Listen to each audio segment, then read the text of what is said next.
زیادہ لوگ مداہنت کا شکار ہو جاتے ہیں، اور دین کے بارے میں پھر پیچھے کیا رہ جاتا ہے؟ صرف نمازیں رہ جاتی ہیں، وہ بھی چند لوگ جو نمازیں پڑھتے ہوں۔ میں نماز پڑھتا ہوں تو میرا ذاتی معاملہ ہے، میں نہیں پڑھتا تو میرا ذاتی معاملہ، تم ہوتے کون ہو میرے بارے میں بات ہے؟ یہ ماحول پورے معاشرے کے اندر، یہ کوئی اچانک نہیں آیا، اور یہ بے سبب بھی نہیں ہے، اس کے پیچھے شیطان کی صدیوں کی محنت ہے۔ شیطان اور اس کے چیلے، انہوں نے صدیوں پروگرام بنائے ہیں، پھر جا کے مسلمان قوم کو بھی اس مقام پر لا کھڑا کیا ہے کہ شریعت اسلامیہ کے بارے میں ہم سب مداہنت کا شکار ہیں۔ مداہنت کہتے ہیں ڈھیل دینا۔ مداہنت کا مطلب یہ ہوتا ہے کہ تم بھی ٹھیک ہو، میں بھی ٹھیک ہوں۔ مداہنت کا یہ معنی ہوتا ہے۔ قرآن کہتا ہے وَدُّوا لَوْ تُدْهِنُ فَيُدْهِنُونَ۔ کافر تو چاہتے ہی یہ ہیں کچھ تھوڑی سی ڈھیل تم کرو، باقی ڈھیل وہ کریں، کوئی بین بین معاملہ کر لیں۔ یہی تو انہوں نے کہا تھا نبی اکرم صلی اللہ علیہ وسلم سے کہ ہمارا آپس میں کوئی جھگڑا نہیں، ہم لڑائی نہ ڈالیں۔ ہم ایسا کرتے ہیں کہ سب لوگ مل کے ایک سال ہمارے بتوں کی پوجا کر لیا کریں، اور ایک سال ہم سب مل کے تیرے رب کی عبادت کر لیا کریں، تاکہ کوئی جھگڑا نہ ہو۔ یا پھر تم اپنے رب کی عبادت کرو، ہمیں اپنے بتوں کی بندگی کرنے دو، آپس میں ہمارا کوئی جھگڑا نہیں ہے، تو تھوڑی سی ڈھیل تم کرو، کچھ ڈھیل ہم کرتے ہیں۔ قرآن کہتا ہے وَدُّوا لَوْ تُدْهِنُ فَيُدْهِنُونَ۔ وہ تو چاہتے ہیں کہ تھوڑی سی ڈھیل تو کرے اور باقی ڈھیل وہ کرے، آپس میں کوئی درمیانہ معاملہ نکال لیں۔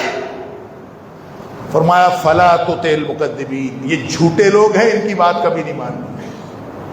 یہ جو ڈھیل دینا، پھر فرمایا قُلْ يَا أَيُّهَا الْكَافِرُونَ لَا أَعْبُدُ مَا تَعْبُدُونَ۔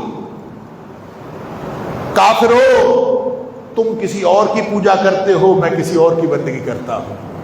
لَكُمْ دِينُكُمْ وَلِيَ دِينِ۔ تمہارا راستہ اور ہے، میرا راستہ اور ہے۔ اللہ، یہ کیسے ہو سکتا ہے کہ ہم مداہنت کی زندگی گزاریں، ہمارے سامنے اللہ کی حدود پامال ہو رہی ہو اور ہمیں غیرت ہی نہ آئے؟ نبی اکرم صلی اللہ علیہ وسلم نے فرمایا مثل المدہن فی حدود اللہ والواقع فیہا۔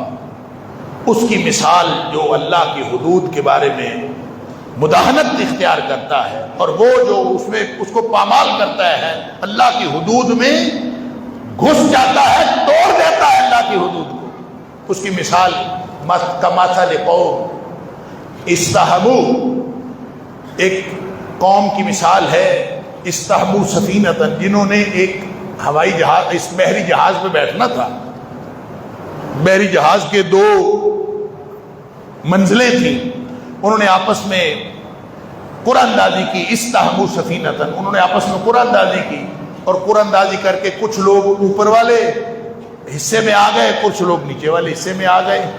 فصار بعضهم فی اسفلها وصار بعضهم فی اعلاها، بعض لوگ جو ہیں وہ نیچے والے حصے میں اور بعض لوگ اونچے اوپر والے حصے میں۔ اب ظاہر ہے جب کشتی یا بحری جہاز بنتا ہے تو اس کا جو نیچے والا حصہ ہوتا ہے وہ سائیڈوں سے بند ہوتا ہے، اور جو اوپر والا ہے وہ کھلا ہے۔ لہذا جو نیچے والے تھے فکان الذی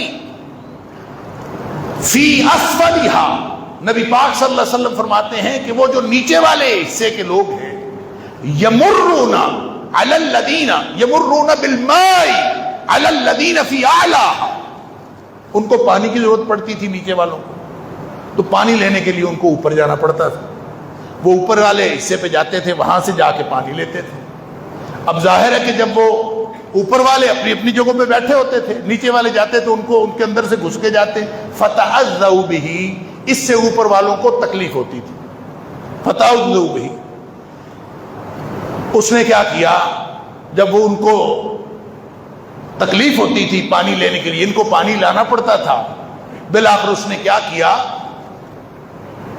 فَأَخَذَ فَأْسًا، اس نے نیچے والے نے کلاڑا پکڑ لیا، فَجَعَلَ يَنْقُرُ أَسْفَلَ السَّفِينَةِ، اس نے کہا کہ ہم بار بار اوپر جاتے ہیں، پانی اوپر سے جا کے لے کے آتے ہیں، اوپر والوں کو تکلیف ہوتی ہے، تو اس نے کلاڑا پکڑا اور نیچے سے کشتی کو سوراخ کرنا شروع کر، وَجَعَلَ يَنْقُرُ أَسْفَلَ السَّفِينَةِ، اس جہاز کے، بحری جہاز کے نیچے والے حصے کو سوراخ کرنا شروع کر۔ اوپر والوں کو پتا چلا، وہ آئے، انہوں نے آ کے کہا مَا لَكَ، تمہیں کیا ہو گیا، کیا کر رہے ہو، کشتی کو سوراخ کر رہے ہو؟ اس نے کہا بھائی بات یہ ہے کہ تمہیں تکلیف ہوتی ہے، وَلَا بُدَّ لِي مِنَ الْمَاءِ، میرے لیے پانی لانا ضروری ہے، آپ کو تکلیف ہوتی ہے، تو اس کا حل میں نے یہ نکالا ہے کہ نہ آپ کو تکلیف ہو، آپ اپنی دنیا میں مگن رہے، میں اپنی دنیا میں مگن رہوں، میں نیچے سے سوراخ کر کے پانی کا بندوبست کر لیتا ہوں تاکہ میں آئندہ تمہیں تکلیف نہ پہنچاؤں۔ نبی پاک صلی اللہ علیہ وسلم فرماتے ہیں اب یہ بتائیں کہ وہ جو اوپر والے آئے ہیں انہوں نے اس کی دلیل سنی ہے، ان کو سوراخ کرنے دینا چاہیے، ان کو کیا چاہیے، کیا کریں؟ ان آخذوا علی یدیہ، نبی پاک صلی اللہ علیہ وسلم فرماتے ہیں اگر انہوں نے اس کا ہاتھ پکڑ لیا اور اس کو روک لیا کہ نہیں بھائی کشتی میں سوراخ نہیں کرنا، یہ ہم سب کی کشتی ہے، ہم سب اس میں سوار ہیں، تو کشتی کو سوراخ کر رہا ہے تو یہ سب کے لیے نقصان دہ ہے۔ ان آخذوا علی یدیہ، اگر انہوں نے اس کا ہاتھ پکڑ لیا، نبی پاک صلی اللہ علیہ وسلم فرماتے ہیں فَأَنْجَوْا وَنَجُّوا أَنفُسَكُمْ، انہوں نے اس کو بھی بچا لیا اور اپنے آپ کو بھی بچا لیا۔ فَأَنْجَوْا وَنَجُّوا أَنفُسَكُمْ، انہوں نے اپنے آپ کو بھی بچا لیا، ان کو بھی بچا لیا، لیکن کرنا کیا پڑا؟ ہاتھ پکڑنا پڑا۔ وَإِن تَرَكُوهُ، اور اگر اس نے اس کو چھوڑ دیا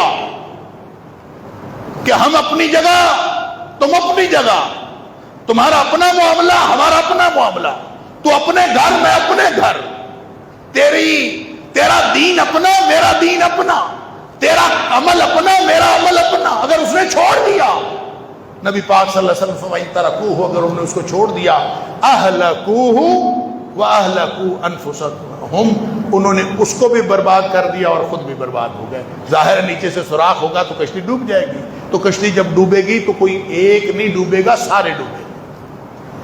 وَاتَّقُوا فِتْنَةً لَا تُصِيبَنَّ الَّذِينَ ظَلَمُوا مِنكُمْ خَاصَّةً، بچ جاؤ اس فتنے سے، جب وہ فتنہ برپا ہوگا تو صرف ظالم نہیں پکڑے جائیں گے، سارے ہی پکڑے جائیں گے، ہر ایک رگڑا جائے گا۔ اللہ اکبر، جب فتنہ آتا ہے نا کسی قوم میں، اللہ اکبر، تو سارے لوگ رگڑے جاتے ہیں۔ جب اللہ تعالیٰ کسی قوم میں عذاب بھیجتا ہے تو ایک دفعہ سب رگڑے جاتے، اصاب القوم اصاب العذاب من کان فیہم، پھر نیک بھی رگڑے جاتے ہیں، پھر بد بھی رگڑے جاتے ہیں، پھر بچے بھی، پھر عورتیں بھی، سب رگڑے جاتے ہیں۔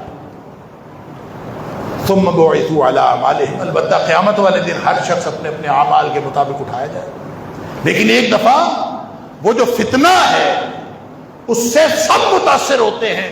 ایسا نہیں ہو سکتا کہ وہ فتنہ پھیلا ہوا ہے تو ہم کہیں جناب ہم تو محفوظ ہیں، ہماری خیر ہے۔